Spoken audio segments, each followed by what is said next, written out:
মসজিদ মার্কেটের এইখানে আসাদুজ্জামান তুহিন হত্যাকাণ্ডের 24 ঘন্টার মধ্যে আমরা সকল আসামিকে গ্রেপ্তার করতে সক্ষম হই। আলহামদুলিল্লাহ। আমাদের কাছে ভালো লাগতেছে যে কমিশনার মহোদয় বলেছিলেন 15 দিনের মধ্যে চার্জশিট দিয়ে দিবেন। তো আমরা গতকাল চার্জশিটের ব্যবস্থা করে ফেলেছি। আসাদুজ্জামান তুহিন হত্যাকাণ্ডের সাথে জড়িত যে 8 জন ছিল সবাইকে আমরা গ্রেপ্তার করেছি এবং সবার নামে চার্জশিটে তাদের সবাইকে অন্তর্ভুক্ত করা হয়েছে।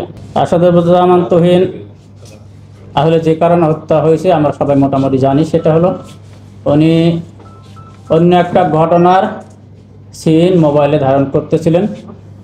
এটার প্রেক্ষিতে ওনাকে সবাই তো তার উপর ক্ষিপ্ত হয়ে তাকে হত্যা করতে আসে। আমরা পরবর্তীতে বিভিন্ন সিসিটিভি ফুটেজ দেখে সেটা নিশ্চিত হয়েছে এবং যে অভিযুক্তরা গ্রেপ্তার হয়েছে তাদের জিজ্ঞাসাবাদেও আমরা সেই বিষয়ে নিশ্চিত হয়েছি।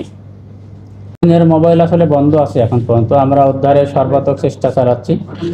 যদি মোবাইল উদ্ধার হয়ে যদি কোনো সম্পৃক্ততা বা কোনো ভিডিও আমরা পাই, তাহলে সেখান থেকে যদি যে ডকুমেন্টগুলো পাবো, সাক্ষ্য প্রমাণ পাবো, সেগুলো আমরা পরবর্তীতে আইনানুগ ব্যবস্থা নেব ইনশাল্লাহ। হ্যাঁ, বলা যাবে। 8 জনের নাম আপনারা ইতিমধ্যে জানেন।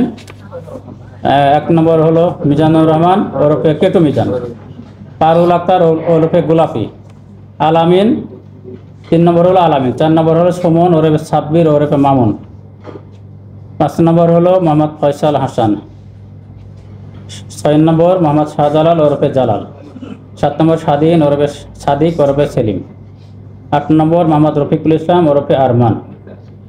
8 জনকে আমরা গ্রেপ্তার করেছি।